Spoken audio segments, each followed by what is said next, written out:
Hi guys, look who I have here. Hi, hi. It's Hello. Artur and Andrii. Andrii. Once again, want to shake your hand, Andrii. Yes. So, you guys were talking about something, and I interrupted your conversation. We were talking about the Kastan tree. I didn't know it was the emblem of Kiev city, and Andrii was telling me that it is the best time to be here because smelling and beautiful and so good. How was the convoy? How was the ride? Andrii, were you also involved into the driving? No, I'm Ukrainian volunteer. I'll film these cars in Donbass. I want to go there in 2 weeks, and so I'll send you some content. Yes. You will see how these cars, how these drones work. Awesome. So your profession is videographer? No, I'm blogger. I think. You're a blogger. Not professional. It's my hobby. I told High him. five. Same. Bloggers together, yes, here. I was a little bit TV star, and I use my popularity to buy cars also. But I found money in Ukraine. So you're fundraising here in Ukraine. Do you have like a platform or fund or something? Instagram. Instagram. Instagram. What's your Instagram account? Andrii Superstar. Is it hard to raise money from Ukrainians? Because I think it's harder than. Yes, I think it's harder because of currency and because of economy.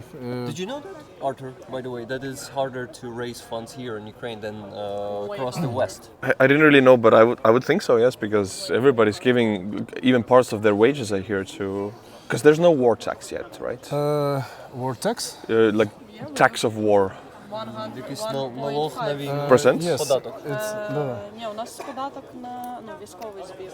We have Yes, that, we have, but from businesses, but not from the regular citizens, right? Okay. Were you talking about regular citizens? I mean, Artur? honestly, I think it should be also regular citizens, and it should be in European Union also, because we have weapons in European Union only for one purpose: it's Russia. And if Ukraine is doing that for us, we should give 100 billion a month. You're right, man. That's it. That's the. But people don't agree with me in the West Europe, in Spain, in Italy. They don't want to do that. So. But we can advocate for that, right? We can push that agenda and really, I think someday. Honestly, like NATO standard is 2% of spending, right? Estonia is 3, Poland is 4. I think every NATO country now should go 3% tomorrow, because England has a plan to go 2.5% in 10 years, and they're fast. 10. Yeah, so they are very slow. They don't take this war as seriously as should. But then again, I have to say thank you for the donors. It's a very difficult situation. I was like, do it more, but thank you so much. You know. You see, we're talking about the governments. Governments are slow. People are On the fast. other hand, Yes, they but are very I fast. want to tell you about Ukrainian people. It's like a duty to donate. I have many donors, but they are not so big as we want. 100 hryvnias, 50 hryvnias, people do it. It's unlike $2, $3, yes, $5, not hundreds, not thousands. Many people do donations, but it's not huge amount. Andrii, then I'm wishing you to reach the level of Sternenko someday and get millions of hryvnias every day. He's a role model for me. Do you appreciate his work? Yes. I think he is most successful.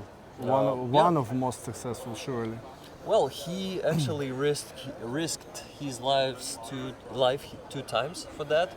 Do you know the story of Sternenko, by the way, Artur? No. Are you familiar with him? So this guy was actually an activist even before the Full scale? Even before the first invasion. Really? Yeah, he was going there on protests and really speaking openly to pro-Russian protesters. Against communists in Yes. Odessa, against pro-Russians. Yes. He's from Odessa, and he was, of course, many times They tried to kill him beaten, twice. and Odessan mafia tried to kill him 2 times. Once he got a bullet in his head. What? Yes, man, that's crazy. He survived? He survived that. Execution? Well, almost an execution. There was not the. It was a traumatic gun. Do you know that kind of guns? Like we call them traumatic weapons. They are still not Gum bullets. Yes. not always it's- gum. it's- Sometimes it's metal, but it's not that firepower as the real gun. So he was shot from that gun into the head. After that, he got up and defended himself because they tried to stab him with a knife. He took the knife from the attacker and stabbed two of them and killed one of them in self-defense. And they were trying to actually make a political prisoner of him Holy and put shit. him into the prison. He spent a year or two in the prison. That was at the time of Poroshenko or before? Yes, it's Poroshenko. Poroshenko, yeah. and after that. And still, in that government, you still could make that person a political prisoner for fighting for Ukrainian interests? Yeah, can you imagine? It was very pro-Russian back then. A lot of politicians, and right now there are still a lot of pro-Russian politicians. They just keep their mouths shut because they know that they will be. But it's hard to exchange. You cannot just like switch them out, right? It's not that simple. Right? I think that they don't have too much power now. Before a full-scale invasion, they have a big party, a lot of deputies, but now they are like prisoners in Верховна Рада. I think now our government use their votes for right things. Wow. It's not so democratic as we wish, but it's war.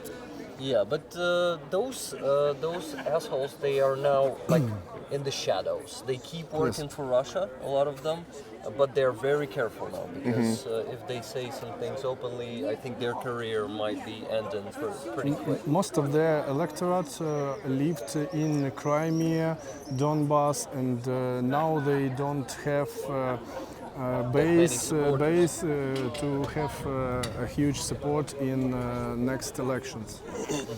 And it's marginal. Marginal? Marginal, yeah. marginal. Yeah. No. So back to the convoy, Artur. How was the ride? You were driving one of the trucks? Yes, I was trying one of my trucks, and it was really fast this time actually, because I was supposed to be the first group. I was switched to the fourth group, so the one to leave last. And since it was 1st of May, it was the holiday, no trucks on the Polish highways, and you could just full throttle it 150 per hour. It was so good. Oh, nice. Because you don't fall asleep if you go fast, because the adrenaline, so it was really nice to drive this time. Nice. Cool. And Yeah. which one was the one you were driving? I bought 5 trucks this time, but one of the ones with the stickers I don't really remember. Not the Toyota Isuzu, but one of those sticker ones, yes. Okay. Anyway, Artur, I want to thank you for doing this huge work that you're doing. This fundraising is tremendous. I think you're the leaders of 69th Sniffer Brigade, one of the leaders, or like the leader yourself. What do you think? I think it's more my viewers, because without my viewers I wouldn't do anything, honestly. So You know, but without your work, Yes, you won't have those viewers, right? it's a combination, of course. It's a combination. But I always have to say, like, some donators really. Our grandfather who loves his cat. The cat's name is Felix, and he made an account for Felix the cat and bought 15,000 worth of drones. So these drones all have name Felix the cat on it. So it's thanks to millionaires like that who really love their pets and support Ukraine. I gotta say thank you to them, man. That's not on my level. That's thanks to the I viewers. want to thank you of the name of all Ukrainians. We appreciate it's a great job. It's a great job, and you support us not only by cars, but that you are here. And also fighting Russian propaganda. You do that. Yes. Although lately there's more hate comments. I don't know if Russians are more active on YouTube, but I get a lot of comments like fake news, fake propaganda. Ignore them. I just ignore them because You're here and you can see everything. yes. See the yourself. result of your work and the work of all 69 Sniffer Brigade. Yes. I'm proud to be a part of 69 Sniffer Brigade also. And Thank you for your work also, man, covering all of this, and yeah. Thank you. like to do the backstage view because on 69 Sniffing Brigade they do those fancy edited videos and I put the raw material right away. Yeah, because people actually like this also very much. I've done it, yeah. Free conversations, no editing. People like that really Pretty much. cool. Yeah. And I like some awkward situations also happen in there. You see, it sometimes can be pretty funny. Sometimes awkward, but most of the times funny. Anyway, it's a good day, good sunny weather. It is. And it's not so good on the front lines, guys. Don't forget about that. That our soldiers are dying and being wounded every second. And all of this is not a party. All of this is an effort to support them. Though we can have fun in any moment, right? I mean, soldiers even who come here and they lose somebody yesterday, they still make jokes here and make fun. So it's not a crime to try to stay alive mentally. Also to bring humor into it. So just showing the both sides that life is not just black and white. Yeah. Yes, sure. Although this war for me is one of the most black and white wars there is, good and evil in my eyes. So. And it's objective. Unfortunately, Russian propaganda makes people think that it's not black and white. Yeah. They try to show that Ukraine is all those narratives like Nazis and what do they have also? Yes. Satanist, Satan. drug addicts. We have a Jewish president of Nazism. Woo-hoo! What else do they have? And there? our Poroshenko also Jewish. Really? Yes, we're most Nazi country. Yes. I remember a funny clip about Poroshenko at the start of full-scale invasion. He was, not the president anymore, but he had his squad behind him, and he was talking, ex-president Poroshenko, and a guy behind him with a Kalashnikov. His magazine fell out. And he's like covering it up like that, and Poroshenko is in the front. It was so, but it's just a funny clip, a little bit, yeah. As Poroshenko, many Ukrainians will tell you that he was not making right decisions in 2014 I'll and join them. 2015. And he's like, I think he's more like a typical politician, a political animal who will do anything to have his ratings up. And also good things. He's given this country some good things, but for his not good things, I personally don't like him much. And he's trying to, do some campaigning right now during the war. But democracy works, and we elected new one. Yep. So it's Oh, Artur's truck is driving away. You see, guys, all the backstage. That's how it's done. Yes. Okay, guys, I think we can put this back on pause. I thank you, Artur. thank Yes. you too. Once Thank you again so for much. everything. Thank you. Andrii, it's nice to meet Nice you. to meet you. And let's maybe keep in touch. I would love to also see your work. Sure. Maybe we do something together. I always Okay. love to collaborate. Okay, guys, you have a great day. You too, gentlemen, and I'll see you in part something See next ya. one. Bye.